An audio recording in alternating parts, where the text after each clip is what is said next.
Good morning, students. Now we are going to see the topic improving the coverage and capacity in a cellular system. Cellphone சிஸ்டத்தில் வந்து கவரேஜையும் கெப்பாசிட்டியும் கூட்டுறதுக்கு நம்ம என்னெல்லாம் இருக்குதுன்னு பார்க்க போகிறோம். டெக்னிக்ஸ் என்னெல்லாம் இருக்குதுன்னு பார்க்க போகிறோம். இப்போ நம்ம nowadays more number of cellphones தான் யூஸ்டு. செல்ஃபோன் தேவை கூட்டிகிட்டே போகுது. நிறைய லைன்ஸ் நிறைய செல்ஃபோன்ஸ் யூஸ் பண்ணிகிட்டே இருக்கும். அப்போ cell channels number of channels வந்து இன்சஃபிஷியண்ட்டாக இருக்கும். நம்பர் ஆஃப் சேனல்ஸ் வந்து insufficient. Calls number of phones கூட கூட அதை அகாமடேட் பண்ணுற அளவுக்கு சேனலுடைய கெப்பாசிட்டி இருக்காது. நிறைய செல்ஸ் வந்து சப்போர்ட் பண்ணாது. ஸோ இந்த சமயத்தில் நம்ம என்ன பண்ணணும் அப்படின்னா அது சம் ஸ்பெஷல் டெக்னிக் யூஸ் பண்ணணும். டெக்னிக் யூஸ் பண்ணி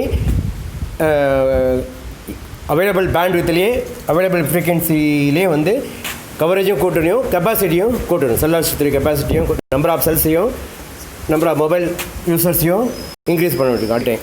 ஸோ சம் செல்லுலார் டிசைன் டெக்னிக்காக யூஸ் பண்ணுறோம். இப்போ யூஸ் பண்ணோம்னா பர் யூனிட் ஏரியாவில் மோர் கவரேஜ் யூஸ் பண்ணிக்கிறோம். பர் யூனிட் ஏரியாவில் மோர் செல்ஸு அது more channels can be accommodated. Given ஏரியாவில் more channels can be accommodated. அது சம் டெக்னிக் யூஸ் பண்ணணும். கவரேஜையும் கெப்பாசிட்டியும் கூட்டணும் அப்படின்னா சம் டெக்னிக் யூஸ் பண்ணணும். ஸோ அதாவது ஒரு டெக்னிக் என்னெல்லாம் இருக்குன்னா செல் ஸ்ப்ளிட்டிங் ஒன்று இருக்குது. அதுக்கப்புறம் செல் செக்டரிங் அப்புறம் கவரேஜ் ஜோன் அப்ரோச்சஸ். இந்த 3 டெக்னிக் இருக்குது. ஸோ நம்ம வந்து முதல் டெக்னிக் வந்து செல் ஸ்ப்ளிட்டிங் என்ன பண்ண போகிறோம் அப்படின்னா நம்ம கன்ஜஸ்டாக உள்ள டிராஃபிக் அதிகமாக உள்ள செல்ஸை வந்து ஸ்மால் செல்ஸாக பிரிக்க போகிறோம். செல்லை வந்து செல் ஏரியாவை வந்து சப்டிவைட் பண்ண போகிறோம். ஸ்மால் ஏரியாவை பிரித்து ஒவ்வொரு ஸ்மால் ஏரியாவிலும் தனித்தனியாக ஒரு பேஸ் ஸ்டேஷன் இருக்கும். ஒவ்வொரு ஏரியாவிலையும் ஒரு பேஸ் ஸ்டேஷன் இருக்கும். ஒரு பெரிய செல் ஏரியாவை சின்ன செல் ஏரியாவை பிரித்து அதுக்குள்ளே ஒவ்வொரு செல் ஏரியாவுக்கும் ஸ்மால் ஏரியாவிலையும் ஒவ்வொரு தனித்தனி பேஸ் ஸ்டேஷன் வைப்போம். ஸோ அப்போ என்னாகும் அப்படின்னா ஹைட் குறையும். செல் ஏரியா குறையிறதால ஹைட்டு குறையும், டிரான்ஸ்மிட்டிங் பவரும் குறையும். ஹைட்டும் குறையும், டிரான்ஸ்மிட்டர் பவரும் குறையும். காரணம் என்னென்னா கவரேஜ் ஏரியா குறையிறதால ஹைட்டும் குறையும், டிரான்ஸ்மிட்டர் பவரும் குறையும். செல் ஸ்ப்ளிட்டிங் டெக்னிக் இதில் வந்து அடுத்து பார்ப்போம். ஸோ இதில் என்ன பண்ணுறோம் அப்படின்னா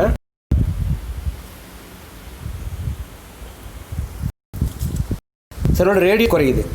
நம்ம சின்ன செல்லாக ஆக்குறதால செல்லோட ரேடியஸ் குறையுது. அதுக்கு பேர் வந்து மைக்ரோ செல்ஸ். ஸோ எனக்கு சொன்ன மாதிரி சேனல் கெப்பாசிட்டி கூப்பிடும். ஸோ அப்போ செல் லைன் வந்து எல்லாத்துக்கும் ஃப்ரீயாக கிடைக்கும், லைன் கட்டாகாமல் இருக்கும். ஸோ செல்லோட அவைலபிலிட்டி கூடும், செல்லுடைய அவைலபிலிட்டி கவரேஜ் கூடும், ரிலையபிலிட்டி கூடும். நெட்வொர்க் வந்து ஃபெயில் ஆகாமல் நெட்வொர்க் கிடைக்கும். நெட்வொர்க் வந்து பிளாக் ஆகாமல் ஸ்டாப் ஆகாமல் நெட்வொர்க் வந்து கண்டினியூஸாக கிடைக்கும். சேனல் கெப்பாசிட்டி கூடும், பெர்ஃபார்மன்ஸ் இம்ப்ரூவ் ஆகும். இது வந்து மைக்ரோ செல்ஸில் பெரிய செல் ஏரியாவை சின்ன செல் ஏரியாவை குறைக்கும், ரேடியஸை குறைக்கும், செல் கவரேஜை குறைக்கும். ஸோ என்னாகும் அப்படின்னா இதில் வந்து பாருங்கள். ஸோ மேக்ஸிமம் லிமிட் ரீச் ஆகிடுச்சுன்னா maximum traffic load of the cell கிடைக்கணும். மேக்ஸிமம் லோடு ரீச் ஆகிடுச்சுன்னா மேக்ஸிமம் டிராஃபிக் லோடு வந்து செல் அப்டேன் ஆகிடுச்சு அப்படின்னா அதுக்கப்புறம் கெப்பாசிட்டியை கூட்ட முடியாது. ஸோ நம்ம வந்து செல் ஸ்ப்ளிட்டிங் யூஸ் பண்ணி ஓரளவுக்கு ரேஞ்சை கூட்டிடலாம். ஸோ சப்போஸ் வந்து எல்லாமே அட் ஏ டைம் மேக்ஸிமம் எல்லா செல்லும் யூஸ் ஆகி இருந்துச்சுன்னா எல்லா சேனல்ஸும் பிஸியாகவே இருந்துச்சுன்னா இப்போ என்ன ஆகும்னா condition called as blocking occurs. இப்போ நவடேஸாக காமனாக இருக்குது. இப்போ ஆன்லைன் கிளாஸ் நடக்குது. இப்போ வந்து எல்லாமே வந்து more number of users at a time நடக்கிறதால ஆன்லைன் ஒர்க் எல்லாமே நடக்கிறதால செல் பிளாக்கிங் ஆகிடுச்சுன்னா செல் கவரேஜ் கிடைக்காது, ஏரியா கிடைக்காது, செல் வந்து டவர் கிடைக்காது, கால் போகாது, நெட்டு கிடைக்காது, நெட்டு பிளாக் ஆகும், ஸ்லோ ஆகும். ஸோ சிஸ்டம் ஆகிடுது, ஓவர்லோட் ஆகிடுது. நம்முடைய systems are overloaded. So system overload ஆகிறதால நம்ம என்ன ஆகும், blocking condition, that is call போகாத வராது, நெட்டு கவர் ஆகாது, டவர் இல்லாமல் போயிடலாம். டவர் இருந்தாலும் கவர் ஆகாமல் போயிடும். டவர் வழியாக அப்லோட் பண்ண முடியாது, டவுன்லோட் பண்ண முடியாது, அதுமாரி ஆயிரும். ஸோ இப்போ வந்து இந்த நம்பர் ஆஃப் சேனல்ஸ் கூட சேனல்ஸ் வந்து அவைலபிள் இருக்காது. சேனல் அவைலபிள் இல்லைன்னா பிளாக்கிங் கண்டிஷன் இருக்கும், சிஸ்டம் வந்து ஓவர்லோட் ஆகிரும். ஸோ செல்ஃப் ஸ்ப்ளிட்டிங் பண்ணாலுமே ஓரளவு கவரேஜை கூட்டிக்கலாம். நம்பர் ஆஃப் கார்ட் கூட்டிக்கலாம். ஆனால் நான் வெரி ஹெவி ரொட்டீன் ஆச்சுன்னா பிளாக்கிங் இந்த செல் வந்து பிளாக் ஆக தான் செய்யும். ஸோ ஸ்ப்ளிட் பண்ணுறதால என்ன ஆகுது அப்படின்னா நியூ செல்ஸ் ஃபார்ம் ஆகுது. ஃப்ரீக்வன்சி ரியூஸ் கூடும். தட் மீன்ஸ் ஒரு செல்லை யூஸ் பண்ணி அதே செல்லை ஃப்ரீக்வன்சி தள்ளி யூஸ் பண்ணிக்கலாம். ஏற்கனவே பார்த்துருக்கலாம். ஃப்ரீக்வன்சி ரியூஸ் வந்து ஒரு செல்லை என்ன ஃப்ரீக்வன்சி ரேஞ்ச் யூஸ் பண்ணுறீங்களோ சேனலுக்கு அதே ஃப்ரீக்வன்சி லாங் டிஸ்டன்ஸ் தள்ளியோட செல்லை யூஸ் பண்ணிக்கலாம். இப்போ சேனல் கெப்பாசிட்டி கூடும், ஃப்ரீக்வன்சி யூஸ் கூடும், சேனல் கெப்பாசிட்டி கூடும். ஸோ செல் ஸ்ப்ளிட்டிங்கிறதால more number of cells form ஆகுது ஏரியா. இப்போ என்ன டிஸ்அட்வான்டேஜ்னா மோர் ஸ்டேஷன் ட்ரான்ஸ்ஃபர். ஒரு பேஸ் ஸ்டேஷன் அடுத்த பேஸ் ஸ்டேஷனுக்கு சிக்னல் அடிக்கடி ட்ரான்ஸ்ஃபர் பண்ண வேண்டியிருக்கும். செல் மூவ் ஆகிட்டு இருந்துச்சுங்க. செல் வந்து மூவ் ஆகிட்டு இருந்துச்சுன்னா கார்லேயே பஸ்ஸில் போய்ட்டு மூவ் ஆகிட்டு இருந்துச்சிங்கன்னா ஒரு பேஸ் ஸ்டேஷன் கட் ஆகி அடுத்த பேஸ் ஸ்டேஷனில் அடிக்கடி கனெக்ட் பண்ண வேண்டியிருக்கும். அதுக்கு பேர் என்னது ஹேண்ட் ஆஃப். ஒரு ஸ்டேஷன் வந்து செல் வந்து டிஸ்கனெக்ட் ஆகி அடுத்த ஸ்டேஷனோட கனெக்ட் ஆகும். அப்போ ப்ராசஸிங் லோடு கூடும். ப்ராசஸிங் லோடு வந்து இன்க்ரீஸ் ஆகும். ஓகே, செல் ஸ்ப்ளிட்டிங் பாருங்கள். செல் ஸ்ப்ளிட்டிங் படம் பார்த்துருக்கு பாருங்கள். செல் ஸ்ப்ளிட் படம் தெரியுதா? செல் ஸ்ப்ளிட்டிங். ஓகே, செல் ஸ்ப்ளிட்டிங்கில் ஏற்கனவே பாருங்கள். இது வந்து பெருசாக உள்ள செல் வந்து பெருசாக உள்ளது மேக்ரோ செல். இப்போ அதோட கொஞ்சம் சின்ன ஏரியாவை பிரிக்கும். அது வந்து ட்ராஃபிக் கூடுது, கன்ஜஸ்ட் ஆகுது, சேனல்ஸ் தேவைப்படுது அப்படின்னா பெரிய செல்லை சின்ன செல்லாக குறைக்கும். இதுக்கு பேர் வந்து மினி செல். மேக்ரோ செல்லோட கொஞ்சம் சைஸ் கம்மியாக இருக்கும் மினி செல். இப்போ அதோட ரொம்ப ஹை டென்சிட்டி, ரொம்ப ஓவர் பாப்புலேஷன், ஓவர் டிராஃபிக் இருந்துச்சுன்னா மோர் நம்பர் செல்ஸு மொபைலாக இருந்துச்சுன்னா அதோட சின்ன குட்டியாக இருக்கிறோம். அதுக்கு பேர் இந்த மைக்ரோ செல்ஸ். ஸோ சைஸ் அதோட குறைஞ்சிட்டே வரும். டிராஃபிக் கூடும், மோர் நம்பர் ஆஃப் சேனல்ஸ் இருக்கும். ஸ்மால் ஏரியா, அர்பன் ஏரியா, இப்போ இண்டஸ்ட்ரி, அதுமாதிரி லோடு ஏரியா, பெரிய ஐடி பார்க், அது மாதிரிலாம் மைக்ரோ செல்ஸாக பெர்சன். ஸோ நார்மலான சைஸ் வந்து மேக்ரோ செல். அதோட சின்னதாக இருக்குது பாருங்கள், அது வந்து மைக்ரோ செல். அதோட சின்னதாக உள்ளது வந்து மேக்ரோ செல்லோட சின்னதாக உள்ளது மினி செல். மினி செல்லோட சின்னதாக உள்ளது என்னது மைக்ரோ செல். மூணு ரேஞ்சில் இருக்குது. இது செல் ஸ்ப்ளிட்டிங். ஓகே, அடுத்து வந்து செல் ஸ்ப்ளிட்டிங் வேறு என்ன தேவைப்படும் அப்படின்னா சொல்லியாச்சு, அதே தான். ஸோ இதில் வந்து கோச்சேனல் ரீயூஸ் ரேஷியோ வந்து அப்படியே மெயின்டைன் ஆகும். கோச்சேனல் ரீயூஸ் ரேஷியோ வந்து அப்படியே மெயின்டைன் ஆகும். சேனல் கெப்பாசிட்டி மட்டும் கூடும். நீங்கள் வந்து செல் ஸ்ப்ளிட்டிங் பண்ணிங்கன்னா சேனல் கெப்பாசிட்டி கூடும், ரேடியஸ் குறையும். டி பை ரேஷியோ அதே தான் இருக்கும். டி/ஆர் ரேஷியோ இருக்கும். கோச்சேனல் ரீயூஸ் ரேஷியோ வந்து அதே தான் இருக்கும். ஸோ அடுத்து வந்து செக்டரிங் அப்படின்னா செல் சைஸை குறைக்கலாம். செல் ரேடியஸ் வந்து அதே தான் வச்சுருக்கோம். செல் ரேடியஸை வந்து குறைக்காமல் என்ன பண்ணுறோம் அப்படின்னா டைரக்ஷன் ஆண்டனா யூஸ் பண்ணுறோம். டி/ஆர் ரேஷியோவை குறைக்கும். டி/ஆர் ரேஷியோவை செல் ரேடியஸை சேஞ்ச் பண்ணாமல் டி/ஆர் ரேஷியோ இருக்கலாம், டிஸ்டன்ஸ் பை ரேடியஸ் ரேஷியோவை குறைக்கும். இது வந்து கால்ட் அஸ் செக்டரிங். இது டைரக்ஷன் ஆண்டனாக்கு பதில் வந்து செக்டர்ட் ஆண்டனாவாக யூஸ் பண்ணுறோம். ஆம்னி டைரக்ஷன் ஆண்டனாக்கு பதில் செக்டர்ட் ஆண்டனா, அதை டைரக்ஷன் ஆண்டனாவாக யூஸ் பண்ணுறோம். ஸோ எப்படின்னு பாருங்கள்.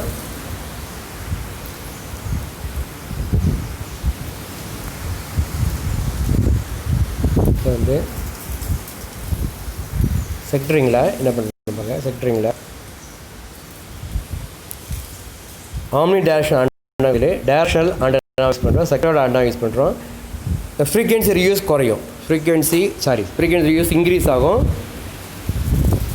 இன்டர்ஃபரன்ஸ் குறையும். டிரான்ஸ்மிட்டிங் பவரை குறைக்க வேண்டாம். செக்டரிங் பண்ணிங்கன்னா டிரான்ஸ்மிட்டிங் பவரை குறைக்க வேண்டாம். ரேடியஸையும் குறைக்க வேண்டாம். ஃப்ரீக்வன்சி ரியூஸ் இன்க்ரீஸ் ஆகும். செல் ஏரியா வந்து டிஃப்ரெண்ட் செக்டராக பிரிக்கிங்க. அதை படத்தை பாருங்கள் பிரிக்கும். செக்டரிங் என்ன பண்ணுறோம் அப்படின்னா இங்கே பாருங்கள், 2 டைப்ஸ் ஆஃப் செக்டரிங் இருக்குது. ஒரு செல் இருக்குல்ல, ஒரு மேக்ரோ செல் இருக்குது. ஒரு மேக்ரோ செல்லை 3 ஏரியாவாக பிரிக்கும், 3 செக்டராக பிரிக்கும். 120 டிகிரி இது 3 செக்டராக பிரிக்கும். ஒவ்வொன்றும் 120 டிகிரி கவர் பண்ணும். மொத்தமான 360 டிகிரியில் ஒவ்வொரு செல் 3 செக்டராக பிரித்து ஒவ்வொன்றும் 120 டிகிரி 120 டிகிரி கவர் பண்ணும். மொத்தம் 360 டிகிரி. ஸோ 3 செக்டர்டு ஆண்டனா யூஸ் பண்ணுறோம். 3 செக்டர்டு ஆண்டனா யூஸ் பண்ணுறோம். இந்த பர்டிகுலர் ஏரியா மட்டும் தான் கவர் பண்ணோம். 120 மட்டும் தான் ஒவ்வொரு ஆண்டனாவும் 120 டிகிரி மட்டும் தான் கவர் பண்ணோம்.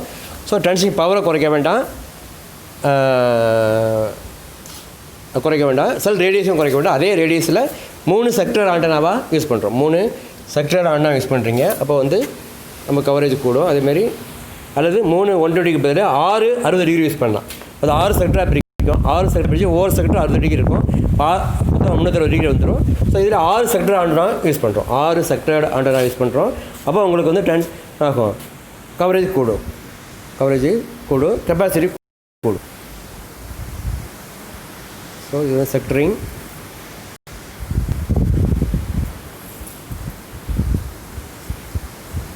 ஸோ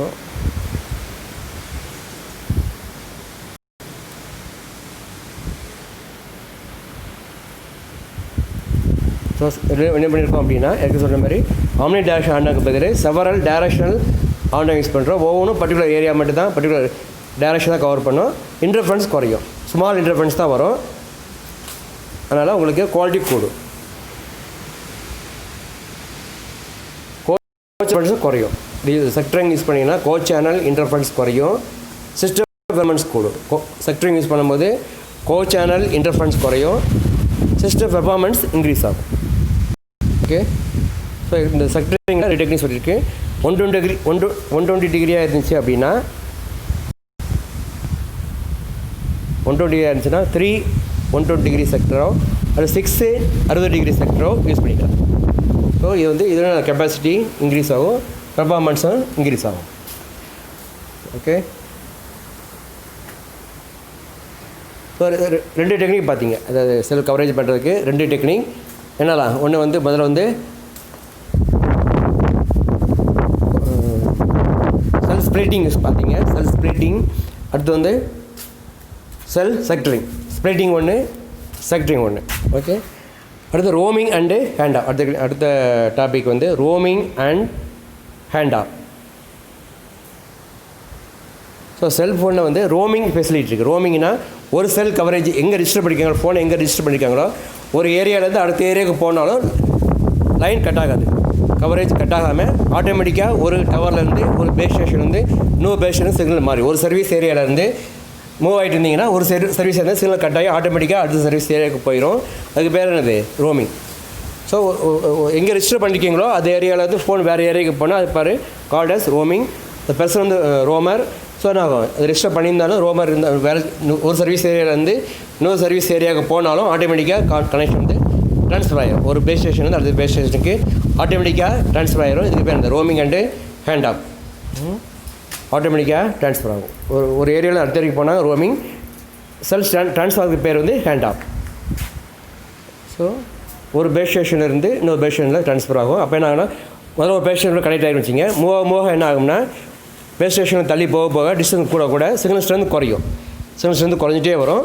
அப்போ அதை கண்ட்ரோல் பண்ணணும், மானிட்டர் பண்ணணும். மொபைல் விட்டு மானிட்டர் பண்ணணும், பேஸ் ஸ்டேஷன் மானிட்டர் பண்ணி அப்போ வந்து அப் டவுன் கமாண்ட்ஸ் வரும். அப் டவுன் கமாண்ட்ஸ் யூஸ் பண்ணி செல்ஸ் ஸ்ட்ரென்த் வந்து ரொம்ப குறைஞ்சிச்சுங்க. சிக்னல் ஸ்ட்ரென்த் வந்து வெரி லோ ஆகிடுச்சுன்னா குவாலிட்டி நல்லா இருக்காது, கனெக்ட் பண்ண முடியாது. அப்போ ஆட்டோமேட்டிக்காக ட்ரான்ஸ்ஃபர் நடக்கும். ஒரு பேஸ் ஸ்டேஷன்லேருந்து அடுத்த பேஸ் ஸ்டேஷனுக்கு ஆட்டோமேட்டிக்காக ட்ரான்ஸ்ஃபர். ஒரு பேஸ் ஸ்டேஷன்லேருந்து அடுத்த பேஸ் ஸ்டேஷனுக்கு ஆட்டோமேட்டிக்காக சிக்னல் வந்து ட்ரான்ஸ்ஃபர் ஆகும்.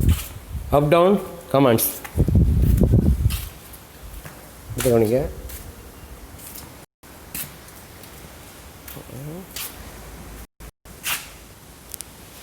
ஸோ சிக்னல் ஸ்ட்ரென்த்தை என்னது, கண்டினியூஸாக மானிட்டர் பண்ணணும். த்ரெஷ்ஹோல்ட் லெவலோட குறைஞ்சிடுச்சு அப்படின்னா ஹனிகோம் பேட்டர்னில் இப்போ மானிட்டர் பண்ணோம். கம்ப்யூட்டர் செல் கண்ட்ரோல் வந்து மானிட்டர் பண்ணி இது பக்கத்தில் எந்த பேஸ் ஸ்டேஷனில் எந்த செல் ஏரியாவில் சிக்னல் ஸ்ட்ரென்த் ஸ்ட்ராங்காக இருக்குன்னு பார்ப்போம். எந்த செல் ஏரியாவில் சிக்னல் ஸ்ட்ரென்த் ஸ்ட்ராங்காக இருக்குன்னு பார்த்து அதோட நம்ம கனெக்ட் பண்ணிவிடும். எந்த ஏரியா ஸ்ட்ராங்காக இருக்குன்னு பார்த்து அந்த யூனிட்டோட கனெக்ட் பண்ணிவிடும். பழைய செல்லேருந்து ட்ரான்ஸ்ஃபர் ஆகி நியூ செல்லோட கனெக்ட் பண்ணிவிடும். நியூ ஏரியாவில். இது வந்து ஹேண்ட் ஆஃப்.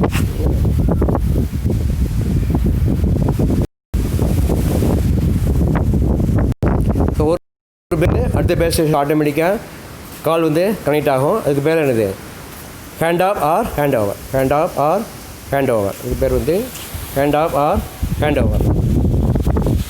கால் வந்து ஆட்டோமேட்டிக்காக ஒரு இதில் குறைஞ்சி போயிடுச்சுன்னா, ஒரு டவரில் சிக்னல் ஸ்ட்ரென்த் குறைஞ்சிச்சுன்னா ஆட்டோமேட்டிக்காக அடுத்த டவருக்கு மூவ் ஆயிரும். செல் கனெக்ட் ஆகிரும். இதுக்கு பேர் என்னது? Hand off or hand over.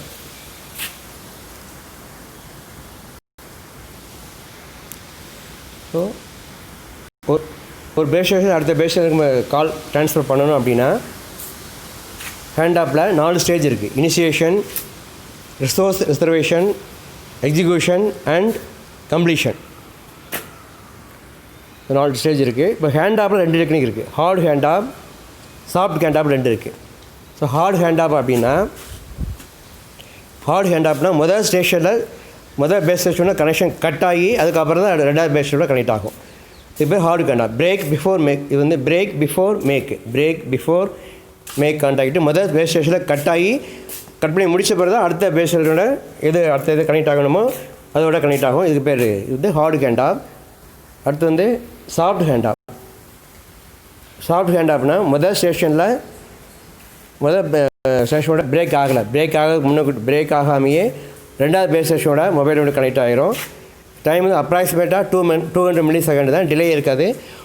Flawless hand off அல்லது என்னது அது வந்து soft hand off. Flawless hand off or என்னது soft hand off. Flawless hand off R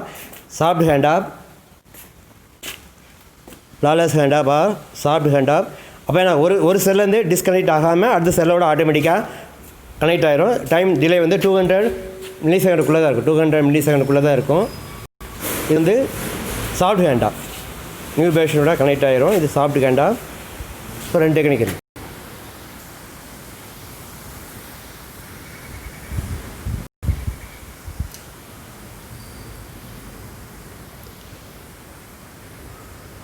இதில் பாருங்கள், இந்த படம் பாருங்கள், படத்தை பாருங்கள்.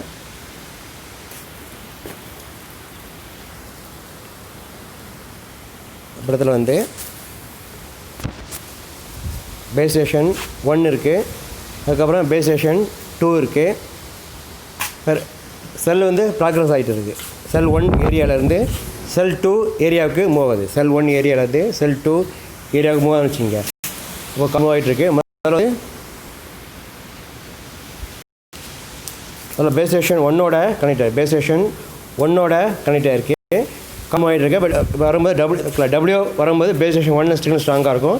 எக்ஸில் வரும்போதும் பேஸ் ஸ்டேஷன் 1 ஸ்ட்ராங்காக இருக்கும். சப்போஸ் ஒயில் வரும்போது 2 ஈக்குவலாக இருக்கும். பேஸ் ஸ்டேஷன் 1ஓட சிக்னலும் பேஸ் ஸ்டேஷன் 2ஓட சிக்னலும் ஈக்குவலாக இருக்கும். சரியா? இப்போ வந்து செல் 1 ஏரியாவிலேருந்து தாண்டி செல் 2 ஏரியாவுக்கு போகுது. செல் 1 ஏரியாவில் தாண்டி செல் 2 ஏரியாவுக்கு வருது அப்படின்னா என்ன ஆகும்? செல் 2 ஏரியாவுக்கு வருது அப்படின்னா அப்போ சிக்னல் ஸ்ட்ரென்த் வந்து 1ஓட ஸ்ட்ரென்த் குறைஞ்சிரும். செல் 2ஓட தான் கனெக்ட் ஆகணும். 1ஓட ஸ்ட்ரென்த் குறைஞ்சிரும். செல் 2ஓட தான் கனெக்ட் ஆகணும். இப்போ மானிட்டர் பண்ணி ஆட்டோமேட்டிக்காக செல் 1 கட் ஆகி செல் 2ஓட பேஸ் ஸ்டேஷன் 1 கட் ஆகி பேஸ் ஸ்டேஷன் 2ஓட லிங்க் ஆயிரும். அதான் என்னது ஹேண்ட் ஆஃப். 1 டிஸ்கனெக்ட் ஆகி 2 வந்து ஜாயிண்ட் ஆகும். செல் ஸ்டேஷன் பேஸ் ஸ்டேஷன் 1 கட் ஆகி பேஸ் ஸ்டேஷன் 2ஓட கனெக்ட் ஆகும். MTSO இது கவனிச்சிக்கும். MTSO வந்து சிக்னல்ஸ் மானிட்டர் பண்ணி பேஸ் ஸ்டேஷன் மானிட்டர் பண்ணி MTSO மானிட்டர் பண்ணி என்னாகும்? ஸ்டேஷன் 1ஓட கனெக்ட் பண்ணணுமா ஸ்டேஷன் 2ஓட கனெக்ட் பண்ணணுமா? எந்த சிக்னல் ஸ்ட்ராங்காக இருக்கோ அதோட என்ன ஆட்டோமேட்டிக்காக கனெக்ட் பண்ணி, எந்த சிக்னல் ஸ்ட்ராங்காக இருக்கோ அதோட ஆட்டோமேட்டிக்காக கனெக்ட் பண்ணிடும். ஓகே.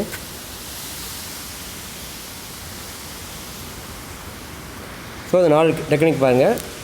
ஹேண்ட் ஆஃப் வந்து 4 டெக்னிக் கப்படுது. ஃபஸ்ட்டு வந்து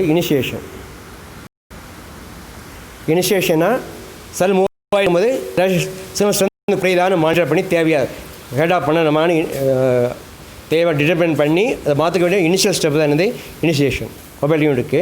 ரிசோர்ஸ் ரிசர்வேஷன்னா அதுக்கப்புறம் அதை ஜாயின் பண்ணுறதுக்கு யூனிட் 1லேருந்து பேஷன் 1லேருந்து பேஷன் 2ஓட ஜாயின் பண்ணுறதுக்கு தேவையான ப்ரொசீஜர் இருக்கும். அது ரிசோர்ஸ் ரிசர்வேஷன்.